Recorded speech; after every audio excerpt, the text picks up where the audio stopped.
¿Qué tal? Muy buenas noches. En menos de 2 meses estaremos de nuevo en las urnas. 2 elecciones en apenas medio año. El motivo, los partidos no han podido, no han querido, no han sabido ponerse de acuerdo. El resultado, la legislatura más corta de la democracia. ¿Quién ha tenido más culpa? ¿Qué campaña nos espera ahora? ¿Volverán los extremeños, los españoles, a votar lo mismo? Preguntas que trataremos de responder en este tiempo de tertulia de cada jueves en el Análisis Extra con los principales protagonistas de todas esas noticias. Victoria Domínguez, en una frase de Ciudadanos, ¿nos puede decir quién o quién tiene más culpa de que se repitan las nuevas elecciones? Bueno, desde Ciudadanos no nos gusta mucho hablar de culpas, pero ya que me lo pregunta, Rajoy por no hacer caso al jefe del Estado, evidentemente. Ahí empezó todo. Álvaro Jaén, también en una frase, ¿quién tiene más culpa? Pues quizá un poco todos, puede ser, pero creo que después de ver cómo incluso el propio Vara decía que sería mejor que gobernara Rajoy a volver a elecciones, creo que el PSOE tiene bastante que ver. Luis Alfonso Hernández Carrón, Partido Popular, ¿quién o qué tiene más culpa de esa repetición de elecciones? Bueno, han sido 127 días de noes del señor Sánchez. Yo creo que ha sido el mayor responsable de no llegar a una gran alianza entre los dos mayores partidos y por lo tanto yo creo que él ha estado instalado en el no permanente. Miguel Ángel Morales, Partido Socialista, ¿quién tendría culpa? Yo creo que todo un poco, ¿no? Pero si hay que centrarlo en dos sujetos activos fundamentales, yo creo que por una parte Pablo Iglesias, que no quiso o no ha querido llevar a este país a un gobierno de cambio, y evidentemente Mariano Rajoy, que no ha hecho absolutamente nada tampoco para configurar un gobierno, ¿no? No solo vamos a hablar de culpas, no se crea, vamos a hablar también de cómo serán las próximas elecciones. Curiosamente, hoy ha tenido lugar el último pleno del Congreso de los Diputados de esta 11ª legislatura, que ha sido breve pero intensa y a la que hemos querido poner banda sonora. Aunque me digas te quiero, aunque me llames mi vida,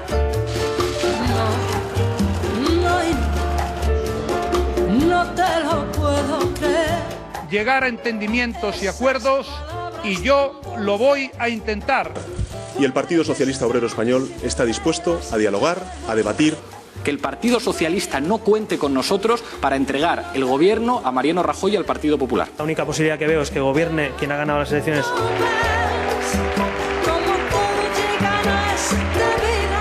Declaro constituido el Congreso de los Diputados. Esas palabras tan dulces puede que sean sinceras, pero no te lo puedo creer. No estoy en condiciones de presentarme a la investidura. Que estamos convencidos que el Partido Socialista entenderá que sea razonable que en este caso yo ocupe la vicepresidencia.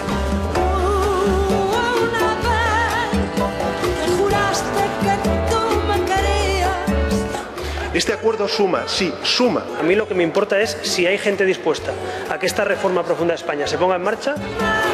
Aunque me digas te quiero, aunque me llames mi vida, Hasta la peor de las medidas del acuerdo entre el Partido Socialista y Ciudadanos es mejor que mantener al señor Rajoy en funciones. Hoy le vuelvo a tender la mano, señor Sánchez, para pedirle que tras este fracaso negocie con nosotros. No es que no se pueda, es que ustedes sencillamente no quieren. No tiene gobierno, carece de suficientes apoyos. yo prefiero la ilusión perdida a que me vuelvas a engañar. Una vez me juraste que tú me querías y recuérdate bien, vida mía, te fuiste un día y no volviste más. Le he hecho saber al rey, al igual que en las 2 ocasiones anteriores en las cuales me convocó, que no tengo los apoyos suficientes para ser candidato a la presidencia del gobierno. Ni puedo ni debo someterme a una nueva investidura. No te lo puedo creer. Bueno, pues la legislatura del no, muy breve, 4 meses de duración. Seguro que os han preguntado muchísimo en estos 4 meses, ¿va a haber o no va a haber elecciones? ¿Va a haber o no va a haber acuerdo? ¿De verdad alguno pensabais que podía haber una sorpresa de última hora? Yo sí, yo la verdad que sí, pensaba que en algún momento se iba a formar ese ese gobierno de gran coalición, como tenemos algo parecido a lo que tenemos aquí, pero al final han tenido que hacer esto. Ha pasado una cosa que me ha llamado la atención, que fue hace 24 o 48 horas, no recuerdo exactamente, en la que Sánchez ha rechazado esa última posibilidad que tenía, pequeña pero bueno, con la oferta que le ha hecho Compromís. Y ha pasado una cosa muy curiosa, que creo que explica un poco lo que ha pasado en estos 4 meses, ¿no? Y ha sido como el PSOE la ha rechazado también la propuesta de Compromís por 3 puntos fundamentales. ¿Qué ha sido? Porque el PSOE se niega a modificar el artículo 135 de la Constitución, que da prioridad al pago de la deuda por delante del gasto social, que modificó con el Partido Popular. Se niega también a derogar las reformas laborales y se niega también a asumir los 5 propuestas de la plataforma de afectados por la hipoteca para acabar con los desahucios. Ahí no estaba el tema del referéndum. Y es muy sintomática ver, porque sirve para entender en qué posición se ubicaba el Partido Socialista, que utilizó como excusa la cuestión territorial, pero lo que está de fondo son los derechos sociales, que estaba totalmente dispuesto a continuar con la política continuista. En nuestro caso hicimos la consulta, los inscritos refrendaron esa propuesta de gobierno, Partido Popular y Ciudadanos no hicieron ningún tipo de consulta porque le tienen miedo, pánico a darle la palabra a la gente. Pues vamos a elecciones y que la gente en esa segunda vuelta decida qué gobierno se puede constituir. Es curioso, no, si me permite, porque ha aludido directamente al Partido Socialista, ¿no? Pero bueno, es curioso el argumentario de Podemos, ¿no? Porque si hay algo evidente que todo el mundo ha visto, todos los ciudadanos han visto en estos 4 meses, era el poco deseo de Podemos y de Pablo Iglesias para configurar un gobierno de izquierda. Esto es una cuestión evidente, porque claro, cuando se priorizan sillones, cuando se priorizan vicepresidencia del gobierno, cuando se priorizan ministerios del Interior, cuando se prioriza la Dirección General de la Televisión, el CNI y no sé cuántas historias, y para nada se quiere ocupar aquellos ministerios que son y que afectan a la gente, como sanidad, como educación, como dependencia, porque nada habló Pablo Manuel Iglesias cuando hizo una oferta en televisión con el Politburó de Podemos. Nada dijo de esas políticas sociales que dicen que defienden, pero luego cuando hay que demostrarlo no lo hacen. Y por tanto la argumentación que está haciendo Álvaro Jaén ahora no tiene ningún sentido. Claro. Se entiende evidentemente desde el punto que estamos en una pre-campaña ya, una pre-campaña que va a estar dirigida, como ha estado estos 4 meses, con el deseo permanente de Podemos de ocupar el espacio que corresponde al Partido Socialista en la izquierda de España. Y eso no lo van a conseguir, y eso no es posible, y han sido ellos los responsables de que en este momento no tengamos un gobierno de cambio, y han tirado por el desagüe la ilusión de tanta gente de tener un gobierno de izquierda. Yo creo que me gustaría decir, porque aquí hay una evidente confrontación entre Podemos y el Partido Socialista, que el Partido Socialista ha caído en la trampa de Podemos. Pablo Iglesias le ha tendido una trampa al señor Sánchez y ha caído. Y lo hemos visto durante estos 4 meses, que cada vez que había una posibilidad de acercamiento para ese pacto, Pablo Iglesias imponía cuestiones que eran imposibles de asumir por el Partido Socialista, ¿no? Y el Partido Socialista pues se ha encerrado en esa trampa con Podemos y se ha olvidado de que la serenidad, el respeto a la Constitución, la responsabilidad, el llegar a acuerdos en una gran alianza estaba con el Partido Popular, que era el partido que había ganado las elecciones. Y yo creo que eso lo van a pagar el Partido Socialista ahora en nuestros nuevos comicios. La gran incertidumbre va a ser el día 27 de junio si Podemos más Izquierda Unida va a dar el sorpaso al Partido Socialista, ¿no? Lo cual supondría el segundo gran fracaso del señor Sánchez, que ya no solamente ha fallado la primera investidura de la historia de la democracia, sino que además pasaría a ser tercera fuerza política, lo cual sería evidentemente un fracaso grandísimo para el Partido Socialista. Y yo no hablaría más del pasado. Yo creo que los españoles están hartos de hablar de lo que ha pasado estos 4 meses. Hay que hablar del futuro. Vamos a hablar enseguida de las nuevas elecciones. Yo creo que lo importante ahora es que cada una de las fuerzas políticas pongan a una persona que sea capaz de tender puentes, no de dinamitarlos. Es decir, que haya personas que sean capaces de hablar en una misma mesa, no de, como ha pasado aquí para atrás, descalificar al contrario, que ha evitado que, por ejemplo, Pedro Sánchez se sentara con el señor Rajoy. El señor Sánchez ha reconocido su error el otro día en una cadena de radio y ha dicho, sí, me he equivocado. Y ha rectificado porque insultó al señor presidente del gobierno. Por lo tanto, el futuro lo que quieren los españoles es que hablemos de puentes, de consenso, de diálogo, no del pasado. Enseguida vamos a hablar de la campaña electoral. Victoria. Sí, bueno, el moderador nos preguntaba si la pregunta ha sido si esperábamos que a última hora esto se resolviera, ¿no?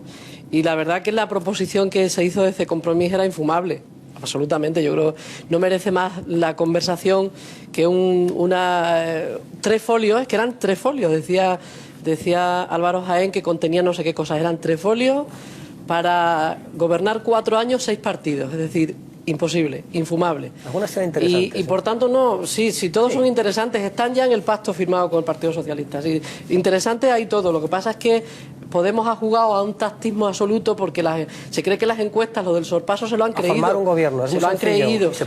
Entonces han dicho, bueno, hacer. vamos a elecciones. El Partido Popular se ha estado también cómodamente, sin desgastarse, porque ha pensado que es mejor las elecciones. Siempre piensan que van a recuperar lo que han perdido, que cualquier dirigente europeo pierde 60 diputados como ha perdido el Partido Popular estando en el gobierno y hubiera dimitido. Es decir, aquí hay de todo, ya la mezcla, pero estoy de acuerdo con Luis Alfonso en una cosa: la gente quiere que tiremos para adelante, entre otras cosas porque es que hay que tirar para adelante. Buena gana tenemos de argumentar ya lo que ha habido, porque si algo ha habido en estos 3 meses ha sido que todo ha sido transparente, tan transparente que yo creo que los partidos políticos se han comunicado a través de ruedas de prensa en lugar de reuniones, que era lo que se tenía que haber hecho. Pero fíjate, Victoria, se ha llegado a tal falta de entendimiento que yo creo que era previsible desde el primer momento, ¿no? Porque como decíamos aquí, decían hace un momento, oiga, cuando uno dice no y no al partido más votado, oiga, es que hay realidades sobre las que no se puede pasar.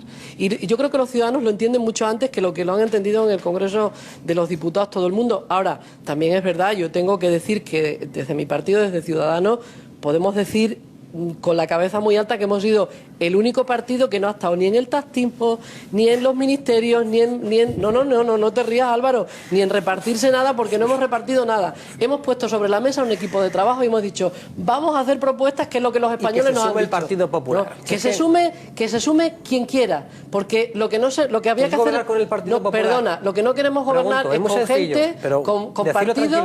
No queremos gobernar con el Partido Popular. Pues hoy ha dicho Albert Rivera que en el caso, déjame un solo detalle. Hoy ha dicho Albert Rivera que en el caso del 26 de junio pasa algo parecido. Ha dicho, ¿gobernaría usted con el Partido Popular? Ha dicho, si hay regeneración, sí. Que pedirle al Partido Popular que se regenere es como decirle que se visualice y que entregue las actas. Las cosas claras, pero mira, claro, perdona, ustedes no tienen problema en decir, queremos gobernar con el Partido Popular. No, pero una cosa te digo. Nosotros no queremos continuar con las políticas de recorte. Déjame del día 27 de junio.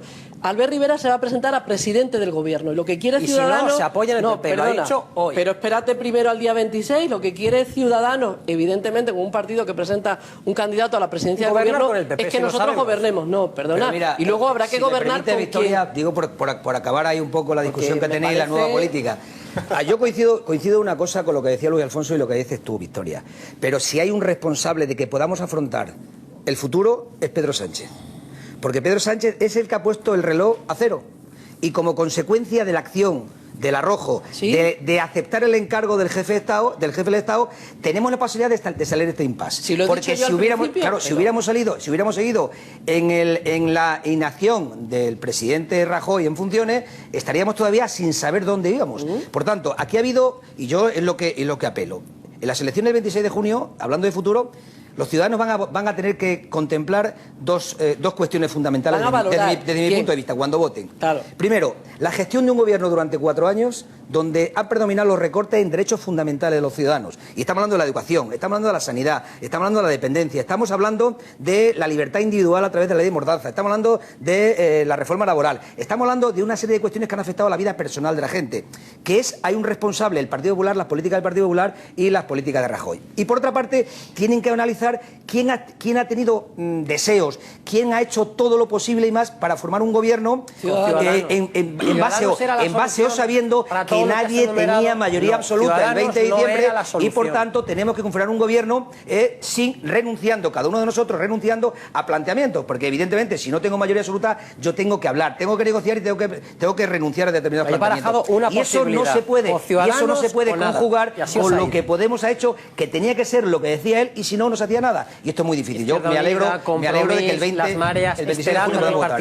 Yo creo que sí, en cuanto a la gestión política que ha tenido el señor Sánchez en estos 4 meses, si pusiéramos en una balanza pues su gana de hacer un gobierno y la impotencia de formar ese gobierno pesaría más que la valentía que supuestamente le atribuye el Partido Socialista en formar ese gobierno, ¿no? Es decir, la impotencia del señor Sánchez, que se ha visto bloqueado por ambos sitios porque en todo momento ha bloqueado, no ha querido pactar con la lista más votada, algo que es inaudito en la democracia europea y que sin duda alguna eso le va a pasar factura, ¿no?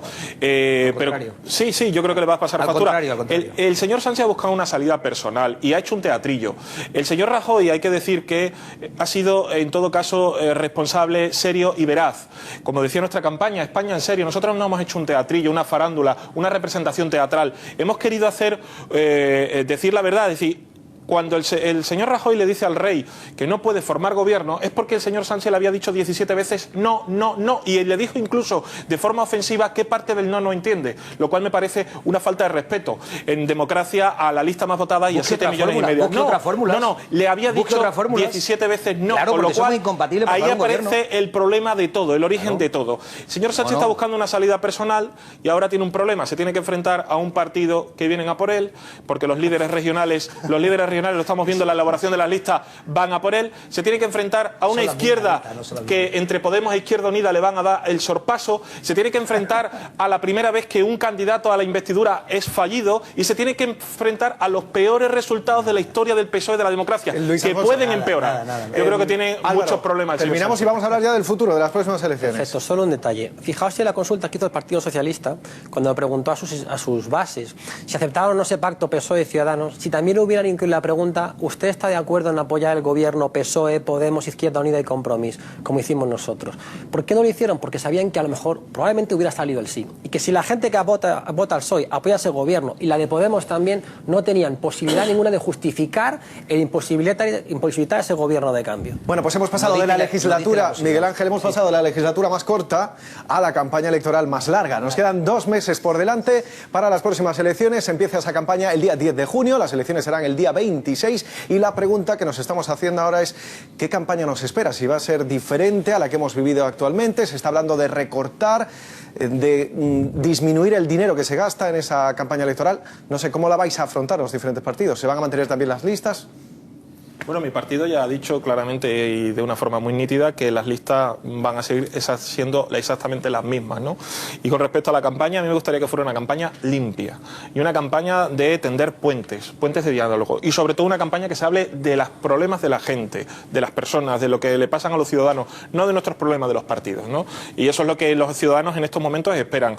Yo creo que hay que hablar de que hemos salido de una crisis muy complicada, de que este gobierno ha hecho grandes esfuerzos, los españoles han hecho grandes esfuerzos para salir de la crisis, que España está creciendo y que ese crecimiento se puede malograr si no tenemos una unidad, un gobierno responsable que dé una respuesta ante Europa, que dé credibilidad, que dé confianza a los mercados, a los inversores, porque cuando eso falle va a empezar a fallar todo el resto y otra vez volveremos al pozo en el que nos vimos sometidos y metidos. Por lo tanto, eso es lo que yo creo que debemos hacer en esta campaña, mirar hacia adelante y no hacia atrás. Bueno, el Partido Socialista también ha expresado claramente cuál va a ser la posición. El próximo sábado tenemos un comité federal donde se inicia nuevamente el proceso para la configuración, para las primarias, en el supuesto que haya más candidatos a la presidencia del gobierno, porque claro, hay que recordar que el Partido Socialista ha sido el pionero de la democracia interna a los partidos, que a veces se olvida por parte de algunos, ¿no? Y por tanto, el próximo sábado tenemos comité federal, el partido a nivel federal ya ha anunciado que, salvo excepciones, salvo cuestiones justificadas, van a ser las mismas listas en todas las circunscripciones. Se va a debatir, no obstante, en el próximo comité federal del sábado, y evidentemente yo coincido en que la campaña electoral tiene que ser una campaña que no aburramos a la gente, porque y la gente no está aburrida. No, lo digo efectivamente, lo digo porque es que la campaña hace 4 meses cada uno tenía perfectamente definido cuál era su proyecto, cuál es su programa electoral. El Partido Socialista lo mantiene basado fundamentalmente en los temas sociales y difícilmente ahora podemos inventarnos historias para no dormir, y por tanto yo sería partidario de reducir a lo máximo la campaña electoral, sabiendo que la gente es bastante más inteligente que algunos de los políticos que están en ciernes ahora. ¿Se reducirá la campaña electoral en días no se puede reducir porque está en la ley orgánica electoral general y no se puede reducir. De facto, digo. Pero de hecho sí, pero fíjate, cualquiera que nos esté viendo a nosotros ahora mismo, esta noche, cualquiera en su casa dirá que estos están de campaña electoral, ¿no? Por tanto, es decir, vamos a serenarnos. Ya pasa un periodo en el que todo el mundo ha hecho lo que tenía que hacer o lo que legítimamente la estrategia de sus partidos, en este caso vosotros, teníais que hacer, y ahora hay que mirar hacia adelante, ¿no? Y ahora hay que ir a las elecciones con un programa electoral muy claro, con el que llevamos en las elecciones del día 20 de diciembre, porque no tiene por qué cambiar un ápice. Es decir, si España tiene alguna cosa en este momento es que ha ido empeorando. Hoy tenemos 6.000 parados más en Extremadura.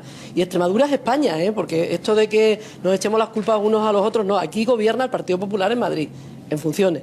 Y esto de que vamos saliendo de la crisis y vamos haciendo cosas es un acto de fe en algunos casos, ¿no? Por tanto, yo creo que ahí coincido en que es verdad que tenemos que hacer una campaña electoral diciéndole a la gente qué políticas vamos a hacer para ser útiles a la vida de la gente, para que el Congreso de los Diputados, las leyes que se vayan a aprobar, los consensos a los que vamos a llegar vayan a ser útiles a la vida de los españoles, que es lo que están esperando. La gente está esperando a trabajar, a que se abran empresas, a que se cree un clima económico de certeza, de viabilidad es decir, está esperando y votará posiblemente igual que lo hicieron el día 20 de diciembre, sabiendo muy bien lo que votan. Te adelantas también al siguiente tema. Vamos a preguntarle a ustedes si votarían o no lo mismo en las siguientes elecciones. Pero enseguida, antes de salir a preguntarles a ustedes, tenemos que cerrar ese debate con Álvaro, esta ronda sobre esos comicios. Si van a recortar en campaña, si es posible ese recorte en campaña. Gracias, Manu. Estábamos hablando de campaña, eso es. Se ha hecho llegar una propuesta para que se reduzca un 30% los gastos de campaña, ¿no?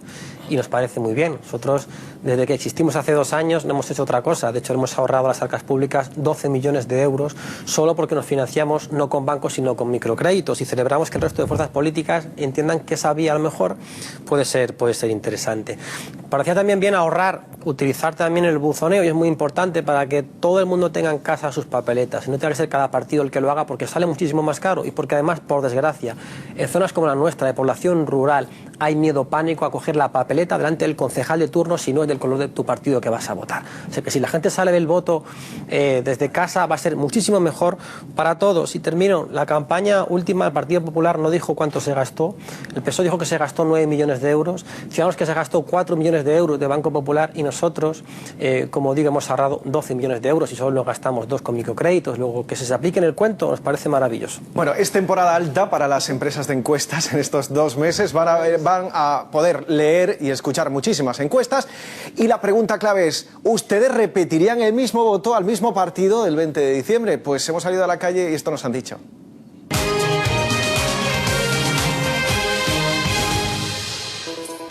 Voy a cambiar de opinión.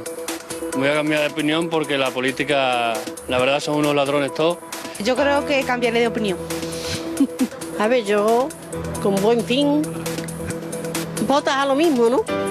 Es una opción votar lo mismo porque yo quiero que los políticos se pongan de acuerdo, entiendan de que esa votación no ha sido casual. El mismo porque, aunque realmente creo que se tiene que haber arreglado el tema, bueno, uno por otro y la casa por la red. Y lógicamente se va a hacer un gasto innecesario y pronostico, quizá me equivoque, creo que no, que puede haber una diferencia 5 arriba, 4 abajo, es decir, y luego va a pasar otra vez a lo mismo. Yo creo que voy a cambiar de opinión. Yo también. Voy a votar lo mismo. No cambio de opinión. La política en sí no me gusta, no me interesa mucho. Bueno, diversidad de opiniones en las calles. Comprobaremos dentro de muy poquito en las encuestas cómo van esos votos. Vamos con el otro asunto del día, porque nos queda muy poco tiempo. Son los datos del paro, datos de la encuesta de población activa que hemos conocido hoy del primer trimestre del año. Ha dejado cifras en rojo en nuestro país. Sube el paro en España y también aquí en Extremadura, 6.400 parados más respecto al último trimestre. En total, 147.000 parados. ¿Con qué os quedáis de las cifras? Bueno, son unas cifras penosas para Extremadura. Ya he hecho alusión yo hace un momento a las cifras del paro, ¿no? Son unas cifras para nuestra región absolutamente, bueno, yo creo que no las podemos seguir manteniendo ni un mes más, ¿no? Porque eso supone que, aparte de que hay muchas personas trabajando con contratos absolutamente deplorables, casi rayando la ilegalidad, fuera de todos los límites que nos hemos dado de derechos de los trabajadores y de sueldos y de todo, es decir, que hay 6.500, que sube el paro en 6.500 personas, con un paro femenino en Extremadura de más del 33% y 8 puntos superior a la media nacional, que está en el 21%, es decir, un 28%, es para preocupar, ¿no? Yo creo que las políticas de empleo en Extremadura tienen que ser la prioridad.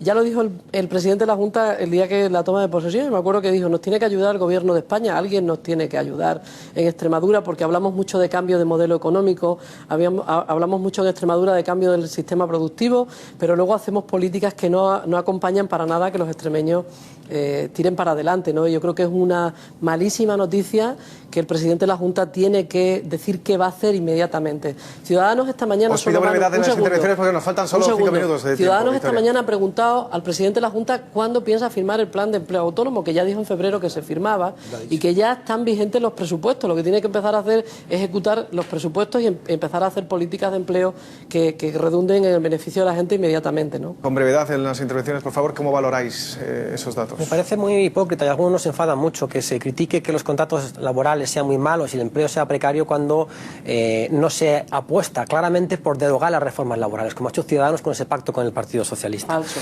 Sube el paro en el conjunto del país con 12.000 personas, como estamos viendo, y más de la mitad de esos parados nuevos son extremeños. Es decir, y lo peor de todo es que la tasa de paro femenino es la más alta de toda España. Como estaba diciendo, hay un 29% de parados. Y el gobierno puede decir que es que esto ha pasado porque no tenemos presupuestos. Pero hemos visto cómo en Cataluña y en Asturias, sin presupuesto o con los prorrogados del año anterior, han logrado bajar la tasa de desempleo. Y tenemos otro ejemplo interesante, como ha sido en Aragón, donde hay presupuestos desde febrero y el Partido Socialista de Aragón, que se parece bastante poco al PSOE de Extremadura, hizo el presupuesto con Podemos y ahí tampoco ha bajado o no ha aumentado el paro. Luego veamos qué relación tiene el presupuesto y con quién te juntas para este viaje, con luego cómo se traduce eso en tasa de desempleo. Bueno, dos plusmarcas nacionales que se han batido hoy en Extremadura, desgraciadamente. Una ha sido, como bien ha dicho Álvaro, la mitad de esos parados en España los ha aportado Extremadura, lo cual es penoso y triste, sin duda alguna. Y la segunda es que tenemos la tasa más alta de paro femenino de España después de 12 años, el 34,5. Y si además son mujeres son mujeres menores, son jóvenes menores de 25 años, estamos ya más del 52%. Y hay que buscar las causas. Y las causas es la paralización de la administración regional. La Junta sacó un plan de empleo social que tiene que rectificar porque se ha visto incapaz de atender, por ejemplo, a que cualquier persona que esté en riesgo de exclusión social y que cobra una pensión de viudedad, de orfandad o cualquier pequeña pensión no podía acogerse a ese plan de empleo social. Y ahora ha reconocido que es un error. Hemos visto cómo se han paralizado las tramitaciones de las ayudas de la PAC, tan importantes para el campo extremeño, y la hemos denunciado. Hemos visto cómo se ha paralizado completamente la licitación de obra pública en Extremadura por parte de la Junta de Extremadura. Y encima ahora cierran los festivos también en aquellas capitales donde el comercio era también un sector de empleo. Por lo tanto, estamos ante una paralización total del sector de la administración pública que está lastrando y que está generando un parón en la creación de empleo. Además, las medidas para la incentivación a la empresa, las medidas para el fomento del autoempleo o de los autónomos, las han quitado, las que tenía puesta el gobierno anterior. Y lo que hemos visto es una desaceleración. Mire, con una economía que está creciendo al 3%, como encontró el señor Fernández Vara, el empleo se crea solo. No necesita grandes estímulos, pero es que están haciéndolo tan rematadamente mal que somos los campeones ya de la generación de paro en España. Y ahora la EPA nos ha dado la razón, desgraciadamente. Sí, las cifras son malas. Sin paliativos, malas cifras, y es una responsabilidad compartida por todo el mundo. Es curioso que el Partido Popular y el señor Luis Alfonso Hernández Carrón, que tenía una responsabilidad del gobierno anterior, pues hasta hace pocos meses eche la culpa a un gobierno que poco menos está gobernando con unos presupuestos suyos hace ni un mes siquiera. Esto es curioso, que toda la culpa lo tenga Guillermo Fernández Vara y el Partido Socialista. No es cierto. Ojalá Podemos en Extremadura fuera como Podemos en Aragón, y que hubiéramos podido llegar a acuerdos reales de gobierno aquí, de presupuesto. Claro. Pero Podemos ni siquiera ha participado en los presupuestos. Se ha quitado del medio y dice, arréglenlo ustedes, que ya vendré yo a criticar lo mal que lo hagan. Porque yo ni aporto para bien, ni aporto para mal. Yo no te he interrumpido, Álvaro. Yo no te he interrumpido. Claro. Por lo tanto, esa es la responsabilidad de Podemos en Extremadura. Ojalá Podemos fuera como en Castilla-La Mancha o fuera como en Aragón. Mira, se dice una frase que es una falacia absoluta. Dicen los dos, Podemos y el PP y Podemos, pues dicen que la mitad de los parados los aporta Extremadura. Entonces, ¿qué pasa? Claro. Que Castilla y León con 8.000 parados, si nosotros aportamos la mitad, 8.000 que suponen en 11.000. Eso, estamos hablando de una EPA donde hay una destrucción de empleo muy importante y donde hay una creación. Porque los datos no pueden manipularse al interés de un partido político, y mucho menos en campaña electoral. Porque si estamos hablando de datos, yo puedo sacar un dato, que en este momento hay 4.800... Espera un momentito, acabo. Hay 4.800 parados menos, que en el primer trimestre hay 4.800... Dejarme porque a ver si soy capaz de explicar. Déjame justificar esto. No, si yo no quiero justificar nada. Es que no quiero justificar, y he dicho que son malos de solemnidad los datos. Mira, evidentemente correspondiendo. Yo pregunto por qué el gobierno de España no ha hecho ya la declaración de impacto ambiental para la extensión de la mina de níquel, por ejemplo, en Agua Blanca.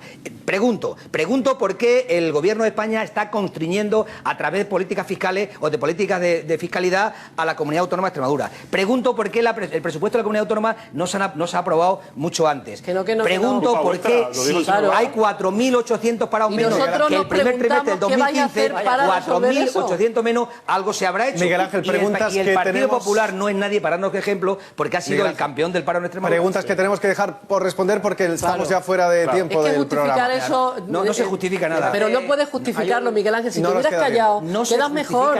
Detrás de esos se pone encima de la mesa todos los datos. Miguel Ángel, Victoria, seguiremos hablando de empleo seguro en los próximos programas, pero se nos agota el tiempo. Habéis valorado todos los uno por uno los datos del paro. Gracias a los cuatro por estar con nosotros en este programa del Análisis Extra. Nos vamos, se quedan con los deportes y el tiempo. Siguen informados en Canal Extremadura Radio. Pásale bien.